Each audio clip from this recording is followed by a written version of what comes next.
Good afternoon, everyone, and thank you for joining us today for our webinar hosted by BBI International and our marquee publication, Ethanol Producer Magazine. My name is Bryan, and I'll be your host and moderator this afternoon.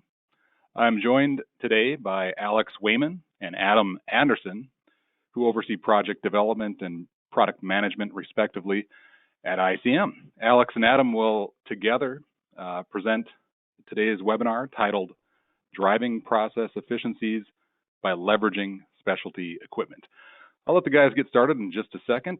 I think you'll find their presentation both informative and visually useful. It explains and shows you how various equipment within ICM's APP system works, and more specifically, how it can work with your existing equipment, with your existing dryer setups, your existing equipment setups, and so forth, without an inordinate amount of retrofitting. So it's very exciting. We're happy that ICM is doing this third part of its webinar series on this subject.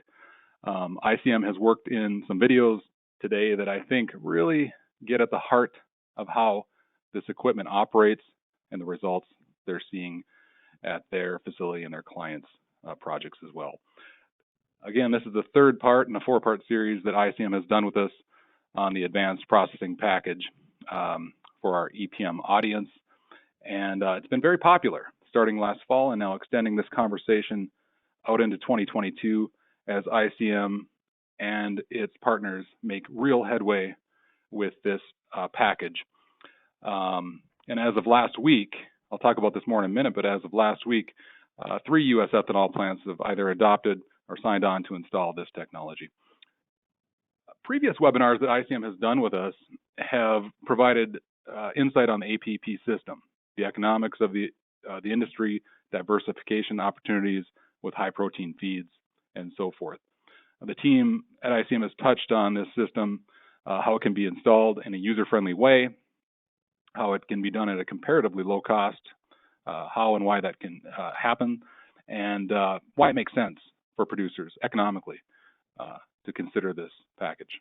So today, with this third part, the guys will get into the weeds a little bit more in terms of explaining the specialty equipment within the system, and then sometime in the coming weeks, we'll also do a part 4 series, which will be lowering your carbon score while diversifying revenue. So offering kind of a fuller picture and completing that full picture on the advanced processing package and what it means for the industry.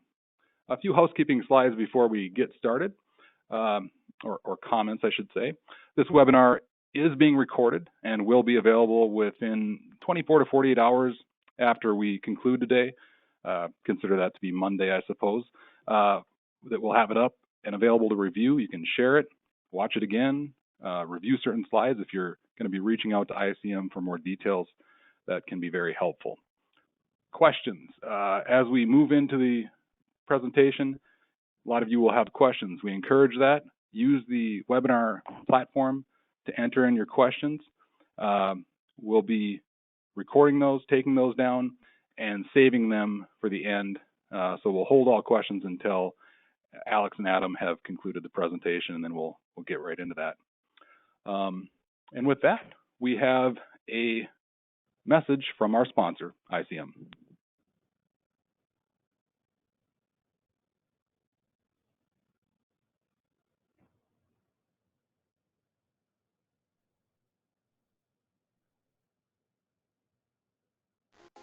ICM is proud to sponsor Looking to the Future Today, ICM's approach to efficient product diversification, a webinar series hosted by BBI International. Since 1995, ICM is focused on innovating and developing new technologies to support the production of renewable fuels and animal feed. More than 100 biorefineries worldwide have adopted its proprietary systems, designed to help plants realize higher profits and better operational efficiencies at every step of the process. A global leader in the biofuels industry, ICM offers design, engineering, manufacturing, implementation, and plant support.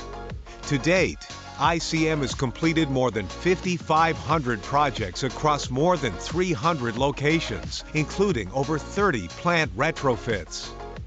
Want to know more? Visit ICMInc.com or any of these social media platforms.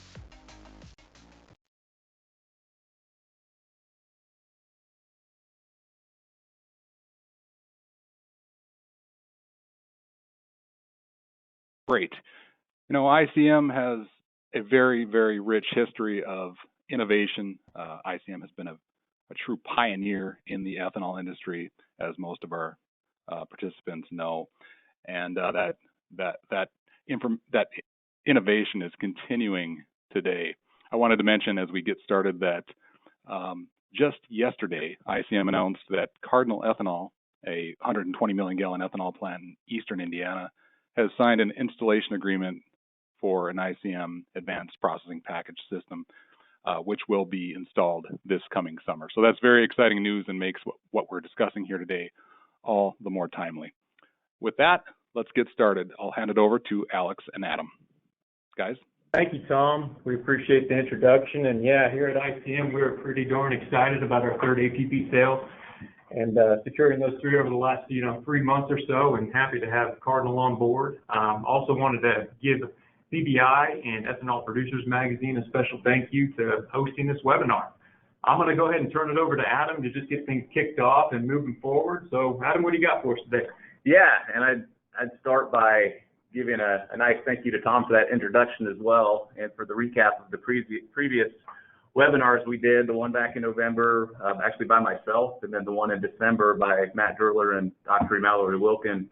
I believe both of those are still available through BBI on the website. For any new audience members today, highly encourage you to go back and listen to those recordings. You'll find good information from those webinars that feed into what we're going to present today.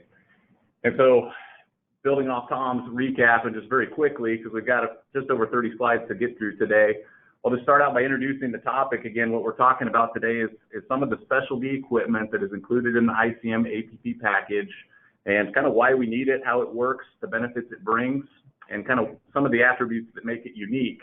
And so to start that story, we got to start with the ethanol plant. Again, talk about what we're doing with our APP system. And so the baseline ethanol plant, again, is somewhat limited by the three main products that we're able to produce right now in the industry. And again, we're at a position and a time right now where that dried distiller's grain pile, that's the best opportunity, probably the lowest risk opportunity to diversify these end-use products, what the plant is selling. And so with our advanced processing package, we bring that capability of breaking the dry distiller's pile into new higher value feed products, most especially what this slide shows as the Protomax, which is the yeast-enriched 50% protein feed pile. And then along with that, based on the yield and the amount of Protomax that you're producing, you have a capability to have a little bit smaller yield and a standard dried distiller's grain feed product that you're selling, or you can maximize the yield of your Protomax and along with it produce what we call a sole brand feed product, which is a high energy feed, more specifically designed for the ruminants mainly. But again, that's all information that Dr. Wilkin and Matt Durler went into great detail in the December webinar. And as we get into the topic today, again, we're going to focus on some of the specialized equipment, and that equipment is all housed within these four main ICM technologies, these base technologies that we've been working on for over a decade, that build and combine together to form our advanced processing package, or our APP system.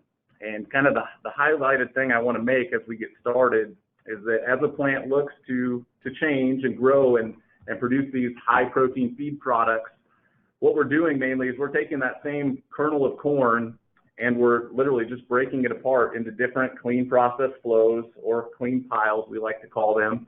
And to do that, when you have new process streams within your ethanol plant, you now need new equipment to address and best handle these process streams.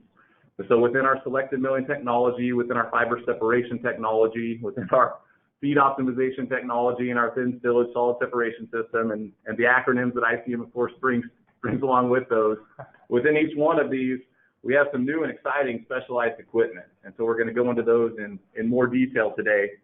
And we're going to do it similar to how I did it a couple months ago. We've got some process flow diagram slides. And we're going to start out with our baseline ethanol plant. We won't stay here very long, but again, to highlight to the audience, this process flow diagram goes from top to kind of top left to bottom right. But again, it highlights the end-use processes, and thankfully you can follow our cursor a little bit, where we're going to start up here with the incoming corn. We're going to run through the ethanol process from top to right, in the top line from left to right. Then we'll drop down into the middle, and we'll kind of go back from right to left. We'll do a separation and distillation so that the vapors and the liquids go left into the ethanol. Out of distillation, we'll drop down with the liquids or the whole stillage, or the low fiber stillage is what it'll be within our APP system. From there, the decanters again break solids and liquids up, and we'll get into the dryers, we'll get into the evaporators. Well, we won't really talk about the evaporators much, but within these new components, as we bring up the slide with our APP system, we're going to have some new and exciting specialty equipment to talk as we go here. So Alex, introduce us here. Yeah, thanks for the recap. I appreciate that a lot, Adam. So APP process is going to integrate ICM technology and specialty equipment in 3 key areas of the plant. And we're just going to kind of briefly walk over those as we're going to move into the actual specialty equipment within each one of these technologies. So we will be focusing, left to right like Adam did previously on the slide, is we're looking at milling. So we are going to do some upgrades to the milling operation of the plant. And as we move through, we're going to maintain the existing slurry and liquefaction. We will add the SMT selective milling technology within liquefaction to give us a chance to expose the starch and oils. And then also inside the pre-fermentation, we're going to be looking at FST. So FST is the fiber separation technology. So what we're looking at doing is getting a clean fiber separation. As you can tell from the cursor, is we see that clean fiber separation is going to take that fiber and not move it through fermentation. It's going to direct it towards the dryers. As we keep on moving into fermentation, we're not going to have any changes there, or in distillation. We're going to jump back to post-distillation. And the technologies we're going to bring to the table for our plant are going to be our feed optimization technology, which is going to be looking at clean protein separation. As you can see with the arrows coming off here, the protein will be separated off and we'll head to the dryers. The next technology we'll be looking at in post-distillation is going to be Ts4, our thin stillage separation technology. And we're looking at getting a clean yeast-enriched protein separation with this technology. That as well is going to be a clean pile going back to the dryers. Other piles that we'll be looking at are still going to be the standard distiller corn oil, as well as the solubles coming out of evaporation. So a key factor here as we're looking at this process flow diagram overall holistically is that we're looking at clean piles. To drive the most diversified revenue to a plant, we need to be able to maximize with the clean piles and get the best purity of those clean piles. Yep. So where we'd like to go next is just kind of briefly discuss the dry milling and the wet milling as a part of the APP process. Yeah, and as we move forward, the technologies and the changes will get highlighted, hopefully allowing you to follow along a little better. So yeah, Adam, you're right. And we'll get to the equipment as we keep on moving along here. But on a high level, we're just going to go ahead and have another block flow diagram, process flow diagram on the board. And as you notice, we have dry milling and then wet milling being SMT highlighted in green blocks.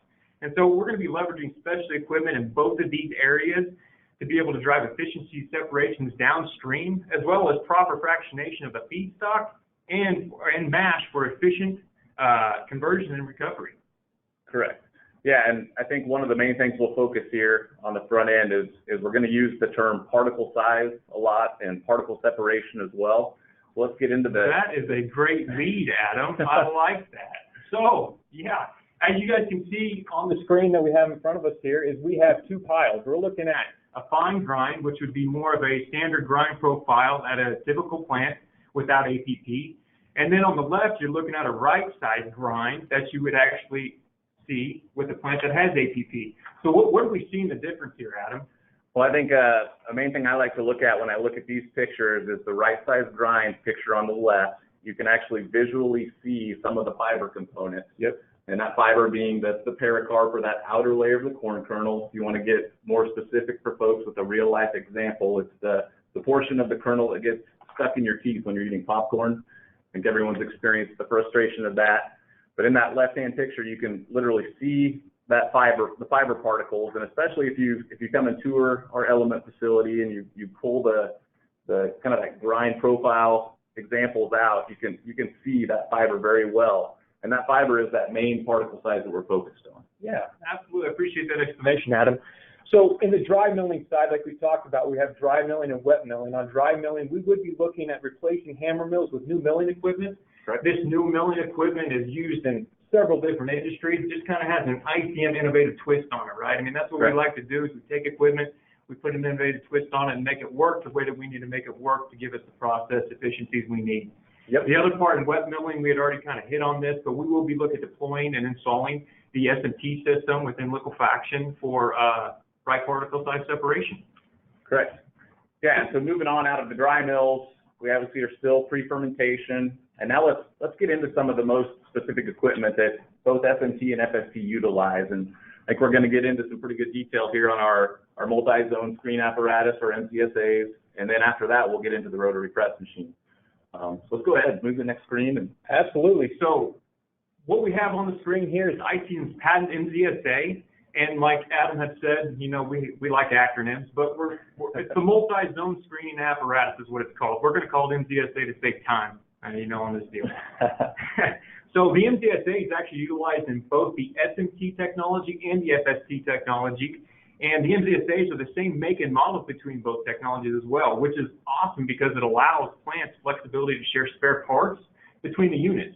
So you will have both of these as part of the APP process, but it's nice to know that, hey, I can use a bearing here, or I can use a paddle bar here, you know, change parts back and forth. And then also in terms of being operator and user friendly, the machine that runs on the SMT passes is the same as the FST passes, and so the operators maintain their familiarity and they run based on the same principles. Absolutely, they do. So those principles, just to kind of dive into that a little bit. So the basics of this is the internal to this machine, we have mash coming into the machine being fed from a pump, and then you have paddle bars that are pushing that mash up against the screen, internal screen.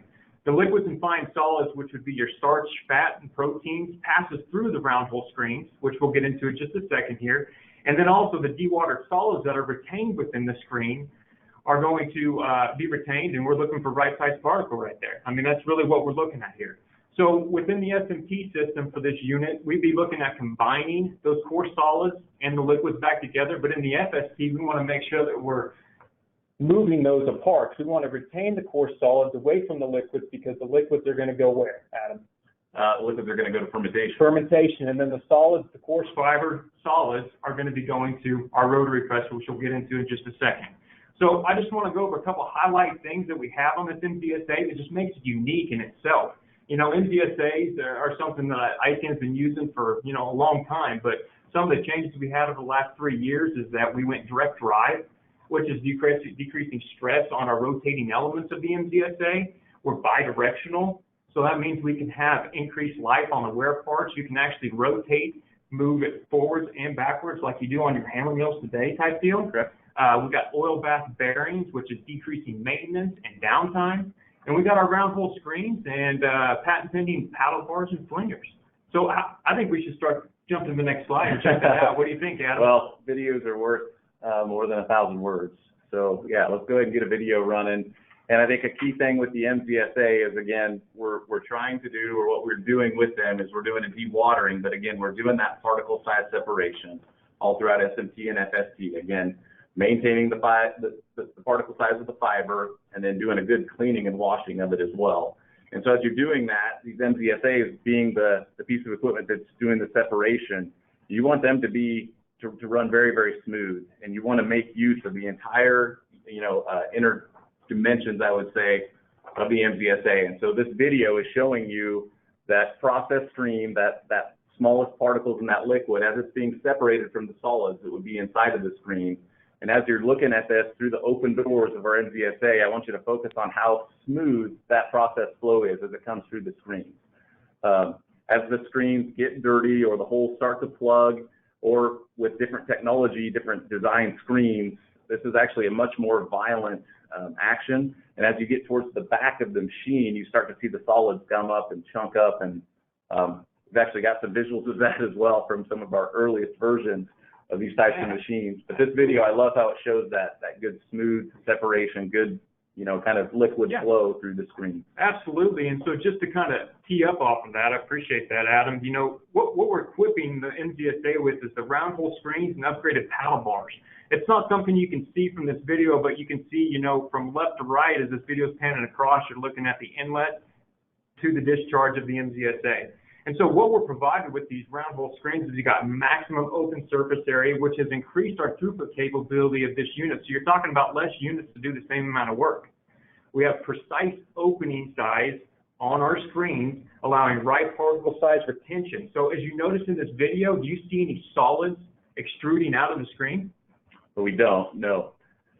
And I wanted to ask you too, so when you talk about a precise opening size, does that mean there's different size screens, or how does that work out? No, absolutely. That's a great question. So, we'll get a picture on the next slide of the actual interior of the screen, and we'll be looking at the round holes. But we do have different size screens available to customers, because when you're an SMT, we might be looking at different retention of particles as we would in FST. So we have several different sizes that are designed for retention of certain particle sizes. And as we develop, the project at a plant, we determine what that needs to be. Yeah, so as you step through SMT and then the couple stages of FST, you're dealing with different process flows, right? So you need different screens as you progress through them. Absolutely, absolutely. And then one other key factor that, these round hole screens and the paddle bar innovations that we've done is, we're giving the plant the ability to operate this machine with a VFD. So they can slow and speed up this machine for controlled separation based off their flow rates. It's full control over the machine. It's awesome. So, Adam, I wanted to ask you, what should plants expect on durability of this MZSA? Yeah, and let's go to the next slide, which kind of shows you that internal picture that you mentioned on the screen, and just a little brief history. And I think our next slide even shows a picture of our previous design screens that we were using. But as we started out with our first paddle screens, mainly within the SMT systems, we had what were called wedge wire screens, or more of a horizontal opening screen. And those things worked. They did the job. We were dewatering the product flow before it would go into the disc mills. But we did find some limitations in terms of wear life, to where those wedge wire screens their service life would be used up in, a couple of weeks sometimes if the plant was being aggressive with them. It just depended on feedstock aggressiveness. Yeah, and they could extend out to 2 or 3 months and work just fine. But we did still, get some customer input that said they'd like them to go longer if we could. And that helped lead to the innovation, which is this round hole screen design that we've come up with, working with our partner Fournier. And so the screens that you're seeing on the picture right now, obviously the one on the left is new, and the one on the right is the wear that has been seen over a full year of service life. And you can see that the main integrity of that hole size, again, which is controlling that particle size separation, has been maintained. So there's some wear from top to bottom. There's some wear from bottom to top, again, speaking to our ability to be bidirectional with the MZSAs now. And so we're able to switch and move the screens around within the machine to help extend the service life. But again, getting, 1 year out of one set of screens and, having this visual showing you can go even longer, that's pretty revolutionary compared to where we were, 5, 6, or even 10 years ago with what we had in terms of the previous screen design. Absolutely. I agree with you, Adam. And, we've had some partners out there in plants that have been running these screens over a year. As long as you're going to go ahead and do the bidirectional, change on them and wear them evenly, you can get a lot of life out of these guys. Yeah, and that's what customers want. They just want that capability and that control to get the most out of them that they can. And this is I think what's up now, the slide. This gives the visuals of what I was talking about next. So the picture on the left is, again, the ICM patented round hole screens, and you can kind of get a picture here as well of how it's a very smooth inner dimension, smooth inner wall of the screens. And again, the screens are a 1/4 inch thick, so that also speaks to their ability and longevity. But that smooth wall is also very critical, because what that allows is for that smooth product flow that we were showing in that video. The screens on the right, the slotted screens, again, they can do the separation, and there's some use for them. But with their design and with those horizontal openings, as the bar is pushing that product up against them, there is opportunity for additional vibration and just harmonics, because you're essentially pushing the product over a washboard. And that's just a very good and easy visual. If you're pushing anything over a smooth surface, it's pretty smooth. If it goes over a washboard, there's obviously some vibration and some greater agitation that comes with that. Absolutely, Adam. So, I mean, you kind of hit it on the head, and just to put it out there, we did utilize these wedge wire screens, slotted screens in the past within our SMT and FST technologies, but we observed some key inefficiencies. And, you talk about that friction. So we're talking about rotational friction, and that's really direct impingement of the paddle bar against each one of those wedge wires as it passes over it. And so what we saw from that is, we saw the decreased separation efficiency. We start folding over the wedge wires, and then all of a sudden your open area is basically cut off or cut in half. We also saw fiber particle size reduction, which we're wanting to keep the particle size maintained, right? And then wedge wire failure too. So as you can see on the right, the internal of this screen, there's no structure internally to really keep this from flexing inwards. And so when you have that rotational friction, what it's going to do is allow it to flex inwards, and you have the potential of actually damaging the screen and having failures, which we saw. And then when you have that external structural cage, you can kind of see it through, through that wedge wire right there. But that structural cage acts as a holdup, a place for things to build up as it's actually coming out and dewatering. So what we took a look at on the left when we went to our round hole screens is we have a solid stainless steel that provides rigid and non-flexing screen. So that was one key factor we were looking at. We also, you said that smooth interface. So with a smooth interface, we're providing minimal rotational friction between the paddle bars and the screen. And then we don't have any external cage required. When you're solid stainless steel, you just don't need it, so we don't have that buildup, right?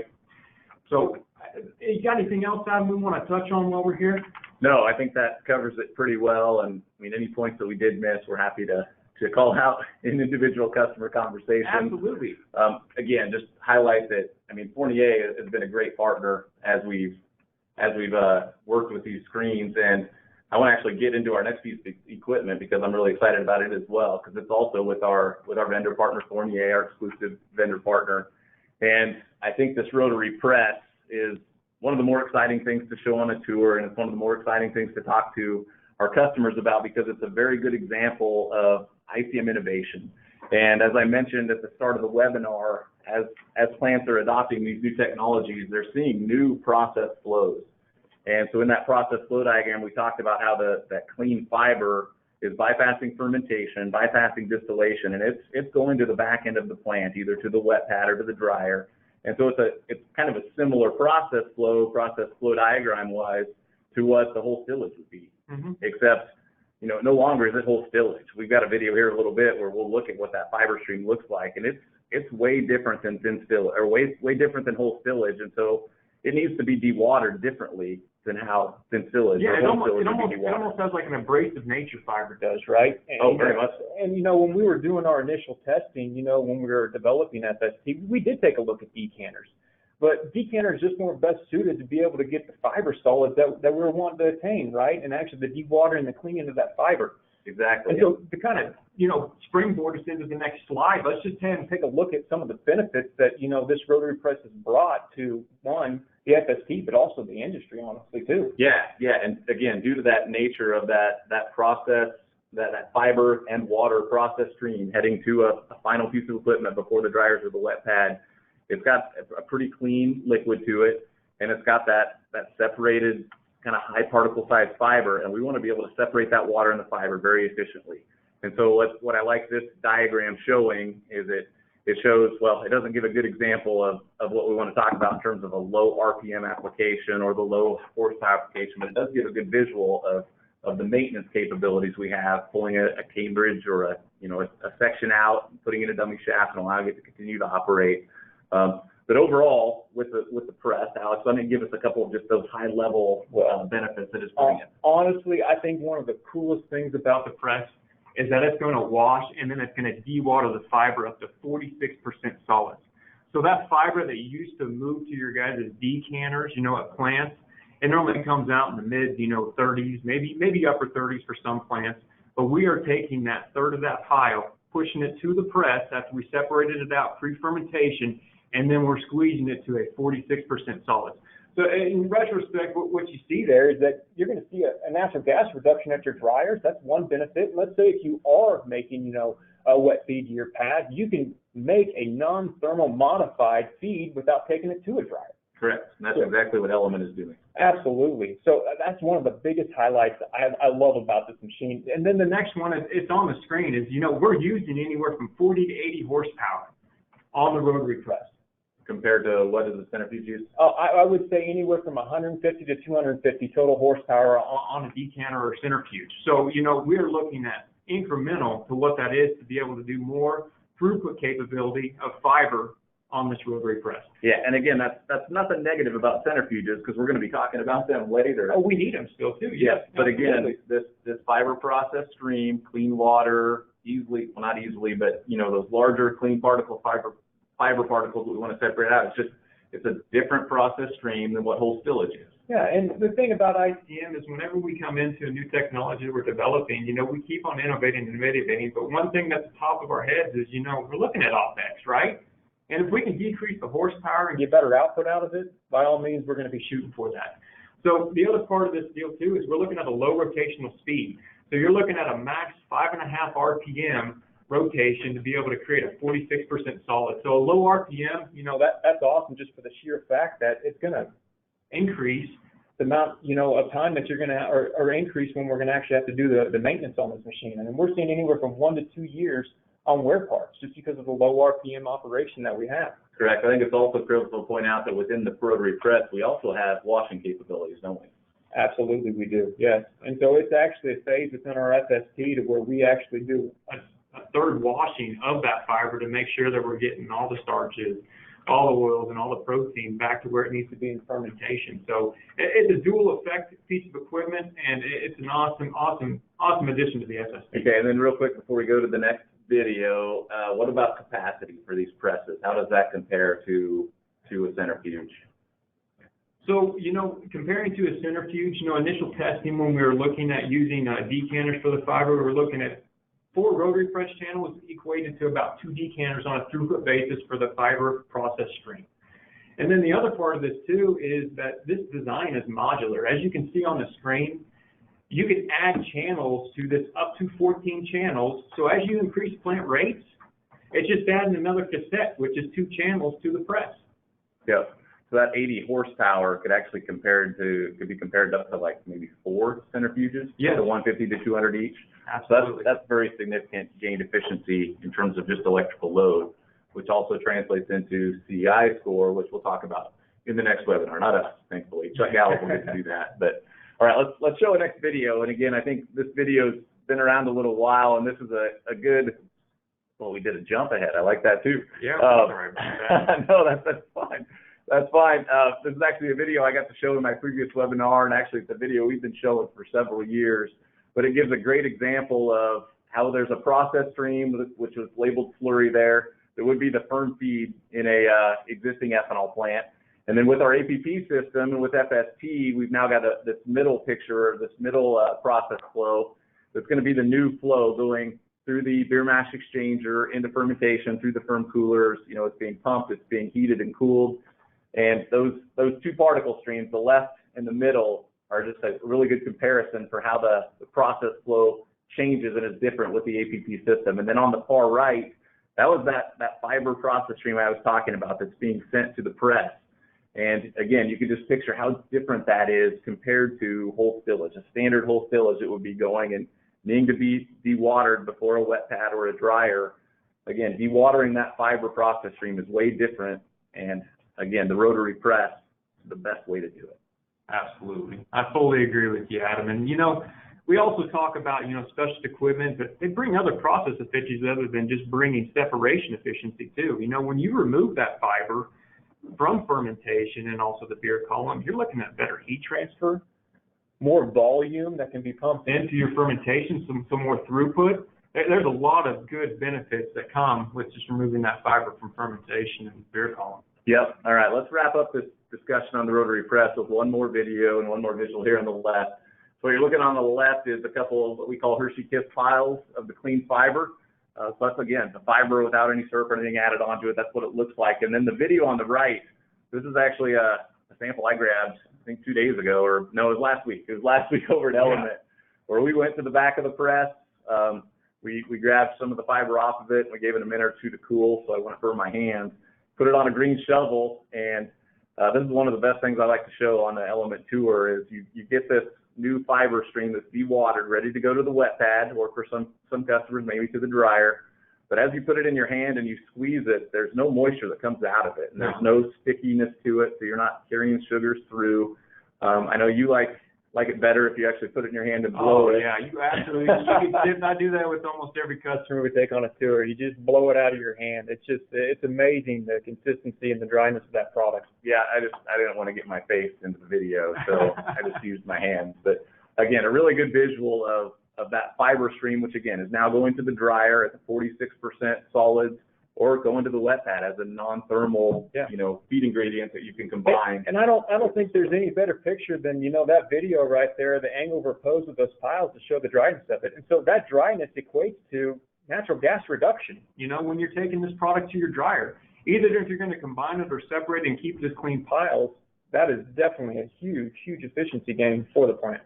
Well, Adam, great. What do you think about jumping into, post-distillation and looking at the technologies of the equipment there? Let's do it. So I think we got a process flow diagram again that reminds the audience where we're going. So again, we're out of FST, clean fiber stream is passed on to the dryer, and now those concentrated starch, fat, oil, all that stuff went into fermentation and into distillation. And so now we're coming out of distillation with a new process stream, and no longer standard whole stillage. It's now a low fiber whole stillage, or a low fiber stillage, flowing into SOT. And again, on the back end with SOT and Ts4, we're still focused on doing separations, but we've shifted. On the front end, we use that particle size separation technology. On the back end, we're going to do density separation. And again, that speaks again to the difference in the process flows. So let's go ahead and pull up the next slide. And within our SOT system, we're going to be using, I'm going to name our next strategic vendor partner here. We're going to be using Slotwood centrifuges. And within the SOT system, we're using standard decanters, and we're going to just modify them. And so we modify the internals, we modify the drive, and we allow these decanters. So a plant that has existing Slotwood machines will be able to modify their machines and give their machines more capacity and more capability in terms of being able to drive to higher solids. Mm-hmm. So that's what we're doing within the SOT system.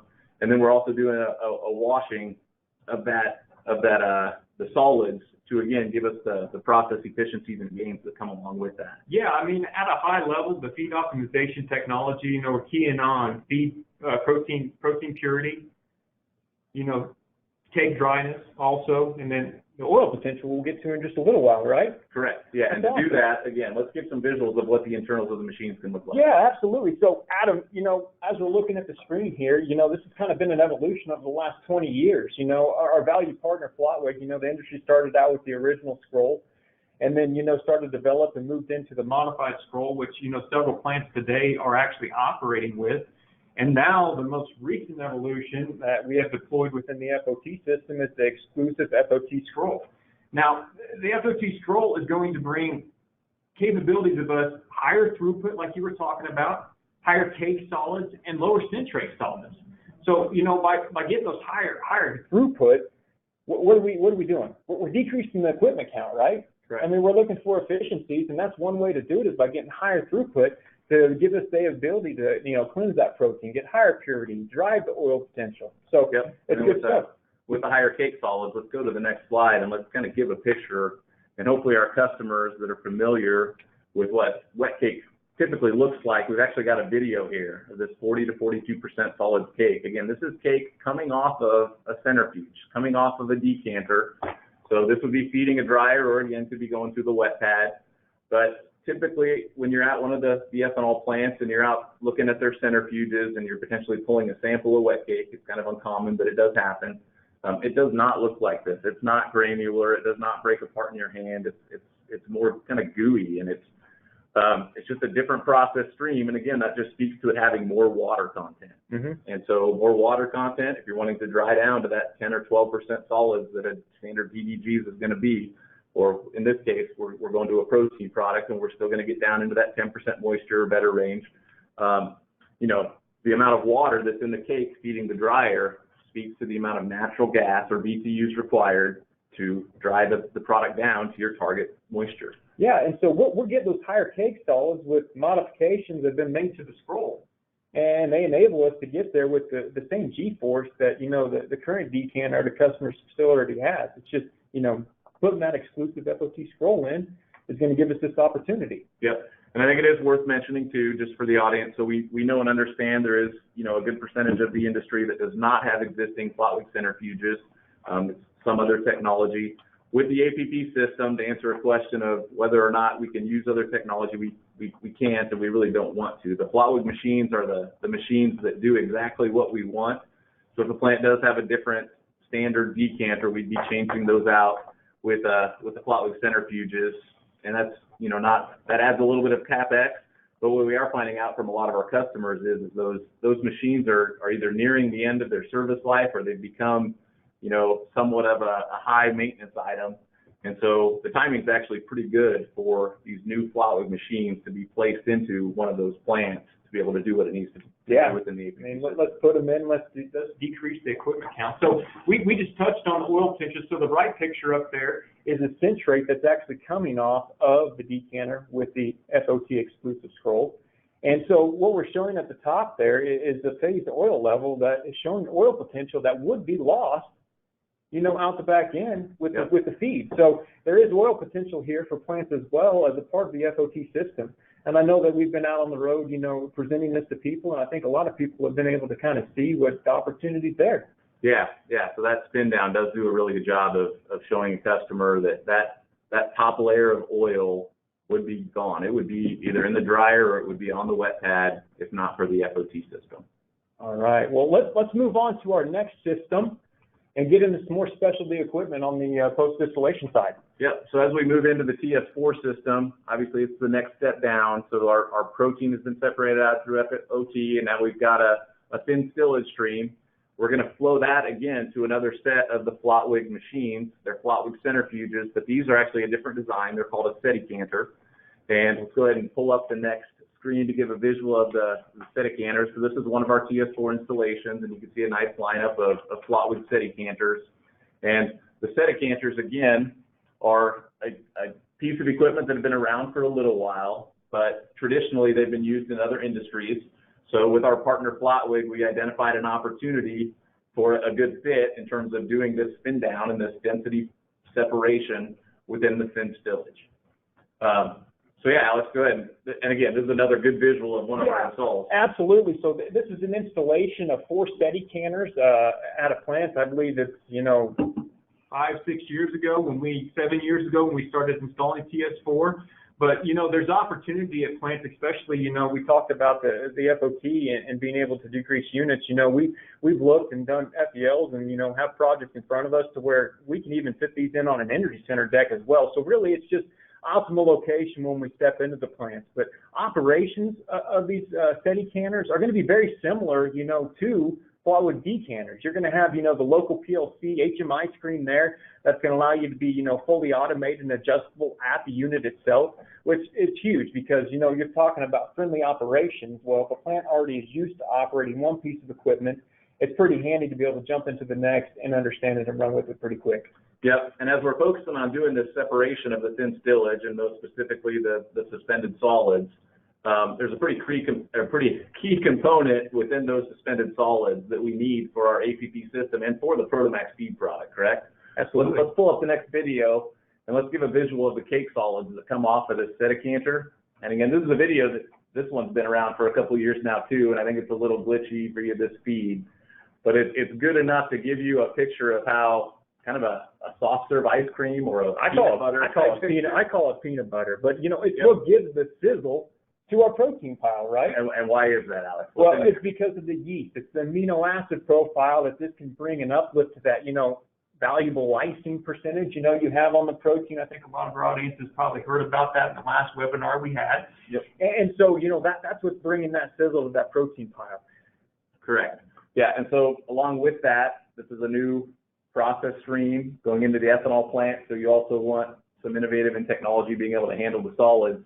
And so we bring that along as well. But again, those Steady-Canter machines perfectly suited to do this density separation of the thin stillage that's coming along with the APP system to allow us to get that concentrated, high protein, high yeast concentrated feed mixed back in with the other separated protein pile to give us the Protomax feed product. Absolutely. So I peeled ahead of you here, Adam, and basically jumped to the next slide. But this is just a representation of, the yeast body, the suspended solids. On the left is what thin stillage at a standard plant would be.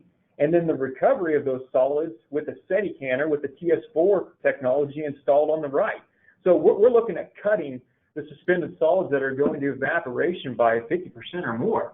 And what is that? I guess what we like to say is Ts4 helps evapes and dryers do what they do best. So can you explain to us, Adam, what evapes do best and what dryers do best and how this works, Yeah, exactly. And this is something that just kind of came to our mind as we were developing the Ts4 technology, but within the names of evaporators and within the name of dryers, it's such a really good description of what they're doing. And they're both doing separations in and of themselves. But evaporators by design do a really good job of evaporating water out of a liquid stream. And so they don't want solids there. They just want to be able to evaporate water out of a liquid. And dryers by design do a really good job of drying water out of a solid. And so with Ts4, what we're doing is we're separating out those suspended solids so that the evaporators get that process stream with less solids. So it's a cleaner liquid to evaporate water out of.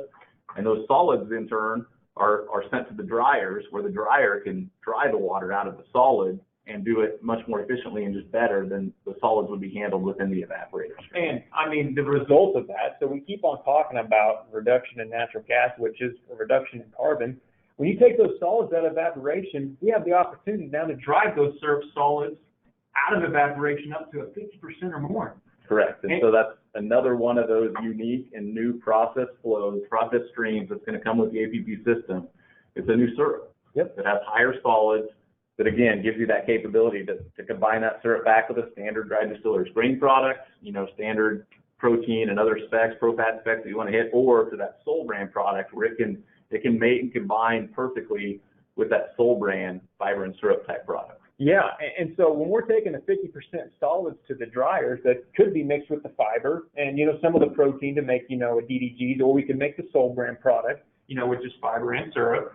That syrup normally was what, low to mid 30% solids coming off the evaporation. Now we're at 50%. That's a huge hydraulic fluid removed from the dryers, giving us a whole lot of benefit and process efficiencies, lower carbon. We keep on going on and on, OPEX, all the way down the list. Yeah.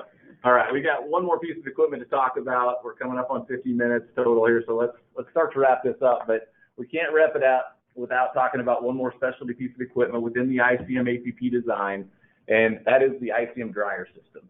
And again, we've talked about the other technologies all being relatively new within the last 10 years or so. The ICM Dryer System obviously is not new. It's been around since the mid-90s when David Dennis Vandergren brought it into the industry, and it revolutionized the industry in a lot of ways. And in fact, when I started with ICM back in 2004, I was a project manager within what was called the dryer team, and then became the energy team. But we focused on the ICM dryers, and I can remember my first few interactions with the ICM Dryer System and my first few startups with the ICM Dryer System.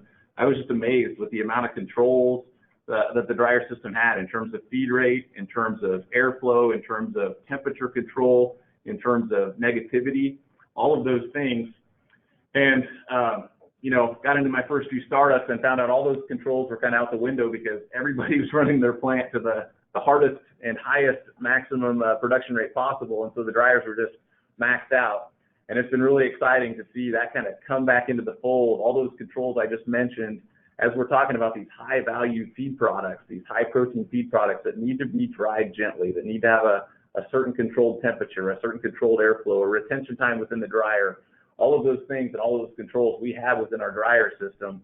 And it's been really exciting for me to see. And knowing that we've now been doing this for over 2 years over here at Element, it's proved, and it's great. It's been really fun to see. Yeah, I mean, that goes hand in hand, too, with drying the fiber and syrup, that Sol brand product, right? The branded solubles, as Matt and Mallory would probably tell me, you shouldn't say the other. It's branded solubles, the Sol brand product.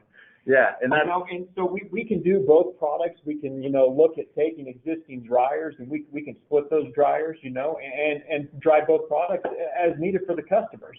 Correct. The rotary dryer brings so many elements, as Adam was talking about, to the table to allow us to be able to dry those clean piles as needed for a plant to drive the highest diversified revenue stream to the plant. Correct. And that I think that's a good place to end as we look to kind of summarize up what we've gone over today and with the APP system as a whole. So in terms of it being an integrated technology, the specialty equipment we talked about today all plays key roles within that. So again, we're not trying to bolt on a kind of a big, massive piece of technology on the back end of the plant only. We want to fully integrate into the plant, and our specialized equipment gives us the best opportunity to do that. And along with that, it's user-friendly and it's efficient, and it gives our customers the ability for consistent protein production, through each piece of equipment, through the dryers on the back end, minimum upsets, maximum opportunity to consistently produce the protein. And then the other efficiencies that come along with that, we've only hinted at it today, and in the previous webinars, Chuck Gallup, thankfully, will go into better detail about that in the next webinar, so greatly encourage people to tune in for that. And again, all of this is driving into the opportunity for diversified revenue streams. In the last 6 months, our industry has been very healthy. It's done really well. So the pain hasn't been there like it was maybe the prior 2, 3, 4, 5 years even for those low margin windows that we've seen within the industry, that need for diversified revenue. But I think coming off of these really good times, hopefully some customers are in a position to take this leap and to really invest in their future with the diversified revenue streams. And again, ICM's focus is to do it in the most efficient, the most user-friendly, and again, the lowest ongoing OPEX manner, which can drive into that highest market-driven EBITDA uplift opportunity. And that's really our system kind of summarized, and hopefully the specialized equipment that we're able to speak to today kind of gives a better visual and a better example of how we're doing it. Absolutely, Adam. I think you had it right on the head. Right on the head. So you've agreed with me this whole time, Alex. I know, that's good. I'm glad we're on the same team. So yeah, I think with that, let's get Tom back involved here and see if we've got some questions or other things we can discuss. All right, thank you guys. Wonderful presentation. You did a great job. I think that the insight you're providing is really helping people understand what is in the advanced processing package. And we built this up over time with the first webinar, then the second talking about the end product, and now really diving into the equipment. So excellent job. We've got some questions coming in. I want to thank Alex and Adam again for the presentation, and we will move right into some questions here. First off, I think what I'll do is I've got a couple that are a pair of questions that are kind of related from two different people. First person asks, how does a producer go about starting to evaluate how many new additions or new pieces of equipment would be needed for an APP system based on what they already have? And then this is kind of maybe a tough two-part question, but the other person asked what the typical ROI is on each of the new process streams. That's kind of related. I know in a previous webinar we talked about, you guys got into ROI, but maybe start with the first one, starting to address how many pieces of equipment and the needs that a producer would have. Where do you start? No, absolutely, Tom. So this is Alex, and I'll go ahead and take this question on. Actually, Adam just nudged me. So what we do within ICM is we have what we call a FEL process, which is a front-end loading process. And there's different scales, to that front-end loading that is going to be suited to the customer and what their needs are. And what I mean by that is, we're going to sit down with the customer before we get into that FEL process and say, okay, well, what are you guys looking at, to be able to drive to, rough order of magnitude? Are you guys needing to be able to get to permitting, to be able to get this in? Because we understand some permitting takes, a year, 2 years, some are quicker. But what we can do in that front-end loading process is to provide them the level of detail they need to be able to move to that next step, understanding the equipment count, understanding the connected horsepower. And we can lead them through that to understand, okay, well, this would be the phase 1 FEL, phase 2 FEL, then phase 3, and then understand what their needs are, and we can go from there. Yeah, I think that's a really good answer, Alex. And for those who don't know, Alex's history has been within our project management team, and he's done numerous FELs, and those FELs typically translate into new projects and new builds, and he does a great job with those. I think the second part of that question was on the ROI. And, the canned answer to give to any ROI question is it is unique to each specific producer. And with the APP system, the various factors can play in. And so as we partner and work with the customers within an FEL or just within the sales cycle above that, we like to find out what their goals are. We like to find out, what their kind of immediate market opportunities are for the diversified feed, because that plays into the different opportunities with the yields of the Protomax system. Sorry. Yeah. And so with that, there's greater revenue opportunities with more Protomax versus against it. But I would say just for a window, I would say we typically like to model for the customer kind of I don't want to call it a worst case, but kind of a baseline pricing model. And that's typically in the 4.5 to 5 year range for most of the customers. And then we can flip that and show some of the upside or, kind of where customers are today. And that's typically in the 3 to 4 year range potentially. And then there's a higher upside one where it can get even better than that, up into the 2 years or less type of ROI. And that's, that's very impressive for an investment of the size. So. Absolutely. And, we hit on that FEL process, prior to this too. And, that helps us to refine what the actual ROI and give a really good picture to the customer as we start going through that FEL process. It's something that we will vet out and actually look at. And it gives us the opportunity to get into the process data and really understand, okay, what can be done here and what can we do for the customer and put it on paper and actually show them, what the return is. Yeah, and those are, hopefully it came across as kind of obvious, but those are discussions we're having with customers right now. And so if there's more that are interested, we're absolutely happy to continue to start and continue those discussions. I think that's good. Another question would be, can an APP system integrate in a non-ICM design plant? You may have addressed that in your presentation, but please dive into that a little bit more. And then if you would, what specific challenges arise when you're installing a system in a non-ICM facility, if any? Sure, that's another really good question, and that's one I've actually maybe heard some false answers to as I've been out in some industry discussions. But yeah, absolutely, the APP system can fully integrate into any ethanol producer, any ethanol process that is. If you're looking at the high protein feed products, obviously your feed stream, your initial feed product needs to be corn. But yeah, whether it be a standard ICM design or a Delta T or a Lurgy or some of those others that are out there, the Vogelbush designs, our system will fully integrate and will produce the feed products and do it well. In terms of some things that might be required in a different designed plant versus the ICM design, those are kind of site specific, and we need to look at them as the opportunities arise. One of the key things maybe to mention would be within distillation, there is some pressurized beer columns out there or other things that might expose a process stream that is housing the sensitive fiber to some temperatures or pressures we maybe wouldn't think were ideal. So we'd maybe look at some modifications there. And then the other one would be around the dryer systems. We'd want to make sure that the dryer system that's going to be handling the highest value feed would be capable of doing that. So that could require some modifications or potentially the addition of an ICM dryer system. Those are two that are, I guess, top of my mind right now, Alex. I don't know if there's any others that are coming to your mind. No, I think you got it. And I don't like to keep on going back to it, but a lot of that stuff's vetted out as we go through that FEL process as well. Yeah. And I think, the approach we're taking is definitely doable. Absolutely. It's fun to see our customers' eyes, kind of open to that possibility as they have us walk through the process flow diagram or as they come and tour the system here at Element. Very exciting stuff. Great. And I think we addressed this in previous webinars, but just to do it again, if producers are interested in coming out to Element, you can accommodate that? Yeah, absolutely. There's a pretty simple process we go through to make sure they've got the release form signed and they're going to be safe as they go through the system. And we do ask for a couple of weeks to just help schedule it.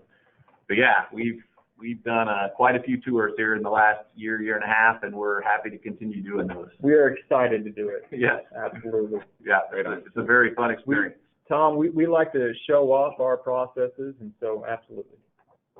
And also just, I want to mention the folks out at Element and obviously our partner, the Andersons, the co-owners of the system back there, they're great to work with too. Oh, yeah. We try to make that as easy as possible. Good value partners.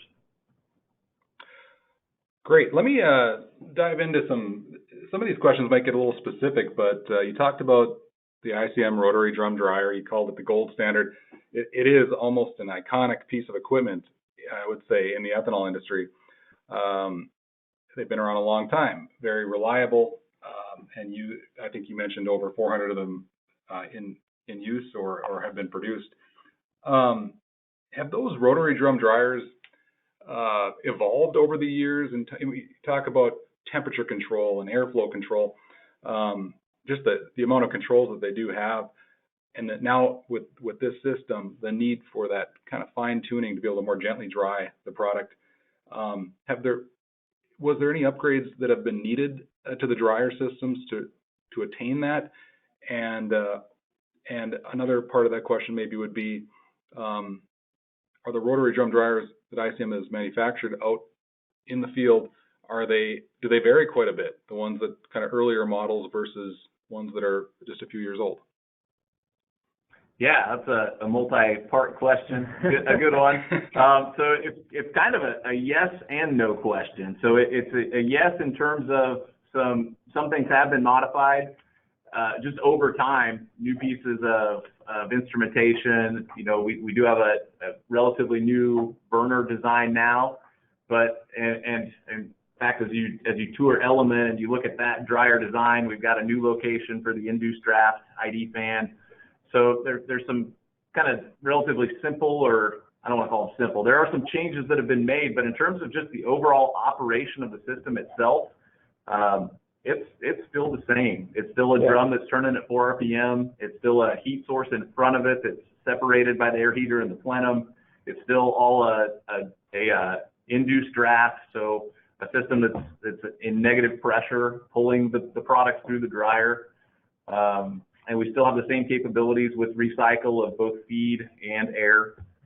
So I think at the base, the operations are still the same, but you talked about it there. You know, we used to have the vertical burners. We went to the horizontal burners several years ago. Yeah, and there's several of those vertical burners that are still out there and operating great today. I had my eyes on one of those not too long ago, actually, so it's still operating great today. But really what we look at is just like any of our other, pieces of equipment or technologies we have, is any way we can start, helping and tuning that, we do that, and that's like the the fan change as well, and how we're situating that. It just makes things more user friendly. It makes it more cost effective and items like that. But base operations of the dryer are pretty much standard.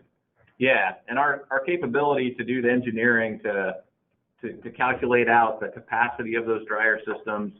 If we're going to put the high protein through one set of dryers or one dryer, and we're going to put the standard distiller's grains or Sol brand through another. That's something we have full capability to do, to size those out and, again, give the customer that best picture of how they can most efficiently best dry the product and produce those end feed products that they're wanting. I really think the biggest change, Tom, is not in the dryers themselves, but, the hydraulic load that we have moved away from going to the dryers through these different processes and technologies and specialty equipment. Yeah, that's a really good point. That is probably the biggest change. So again, that's again speaking to the greater dewatering that we're able to do within the centrifuge to get a wet cake that's again flowing at 40% plus solids, and then that fiber stream coming off the press at 40, 45, 46% solids, that going to the dryer.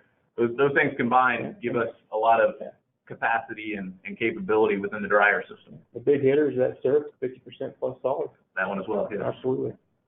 So good question. I've got a question here about the different components of the APP system. You've got SMT, FST, FOT, and Ts4. Those four things comprising the APP system. You probably get this question a lot, but if you offer those technologies a la carte, and I think you do, is the end result not then, if not all together, the APP system? Is it not called the APP system if you're not fully integrating all of those four technologies in the way you're envisioning, in the way you're doing it, I should say? That's kind of a terminology question. So I mean, the way we talk about it is the APP process is the suite of those four core technologies. And the APP system is the system that's capable of producing a 50% high protein feed product, like we're doing here at Element. Yeah. So yeah, the combination of the 4 technologies within it just kind of is what it is. Mm-hmm. So APP is just a kind of a simpler way for us to call it that and kind of kid to ourselves that, you know, you want 50% protein, we've got an app for that. Let me ask you a better question. In what ways does the system can it adapt for the size of the plants in terms of adapting, scaling this for both large and small facilities? Okay, yeah, no, that's a good question. That's one we're actually hoping to do. You know, I'm going to plug EPM here. We're hoping to do an FEW panel discussion on that. But yeah, no, it's really each component is scalable. So each one of those 4 key technologies and the way they come together, that's part of the FEL process, is identifying, you know, kind of the minimum amount of equipment needed to get to the end goal and the end result. And again, fully integrating like we do allows us to do, you know, to produce the 50% feed product with the most efficient approach possible. Now, I don't know if there's something you want to add. You've done, you know, over a dozen FELs now at this time. I mean, with different customers, with different end goals, I mean, they all kind of, they all play together. And so plant design, plant size, it's all part of just the factor. And some of them even, you know, it's a plant that's running 65 right now, but they've got a permit up to 75, and they want the system sized accordingly for when they can hopefully get there. Or even, you know, leaving space for the equipment to be added, you know. That's always an option, too. And we've had some customers exercise that option as a part of the FEL process. Is, hey, you know, we have the goal of going from, you know, our base rate right now up 10 million gallons per year. Can you leave us the space, you know, to be able to put in, yep, you know, other units? And so it is definitely scalable. It's something that we have in mind as we're going into any ethanol plant at any rate, is that, you know, people want to keep on pushing their plants. And so our unit, we're unit-based, and just like we talked at the Rotary Press, you know, it's a modular design. We can add other channels on as they start moving up. It's easily done within the APP process. You know, we can add more units, we can make the space for the units, we can plan for the future, and we can plan for the now. I'm going to jump back into kind of back into the weeds here. A very specific question, but the SOT decanter scroll that has been customized, changed, now has that sort of the centerpiece with the bars. Can you talk a little bit about what is achieved by that new design? I guess I know you talked about what was achieved, but specifically by moving to that centerpiece with the bars, how has that changed the game for that centrifuge, for that decanter, I mean? Yeah, so just at a high level, to recap what we have already discussed, is we're looking at, you know, a higher throughput, higher cake solids, and a lower centrate solids as well. And so just kind of a high level, you know, we can dig into this further if people want to reach out to us. At a high level, we're allowing that liquid level to go clear up into the scroll, providing more volume within the rotating bowl. Yeah, so within the centrifuge world, they call it a deeper pond depth. So that allows greater pressure for the more dense solids to be focused towards the outside of the bowl. Yeah, so, I mean, more working volume equals more time and ability to raise centrate further from the cake. That's basically what you said right there, you know, in layman's terms. And then, you know, the higher cake solids, we have made modifications as a part of this SOT exclusive scroll that provide a higher cake or enables us to get a drier cake. And, you know, there's some things that we can't necessarily dive into, you know, right now, but we can take a higher look if people want to reach out to us, you know, and discuss that. Yeah, and again, so Chuck Gallup and kind of our innovation team, as they've worked with Slotwood, if you sit in on one of those conversations, it's very, very interesting. It's way over my head, but there's some smart people that have come up with this stuff, and it's exciting to see. Great. We'll probably wrap up here with a couple final questions. I know we're going to get into the low carbon aspect of this in the next webinar, but maybe a precursor to that. I wanted to ask you a few questions about how this system can bring down the carbon intensity of an ethanol plant. Now, do we look at this as a platform that can, you know, that comes with a certain CI reduction, or am I taking that too far by assuming that there's an estimated CI reduction with installing the APP system? Yeah, no, so we have capability, again, on those kind of one-on-one discussions with the customers to model what their potential is for CI reduction. And again, it's driven a lot by where they're at today and what their goals are. So we do have capability to kind of give a CI reduction picture with the system.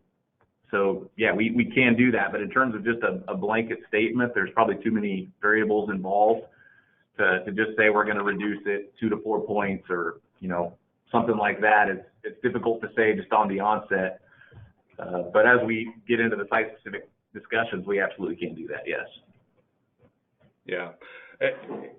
The FST Next Gen Press, very impressive piece of equipment and very exciting to talk about and look at.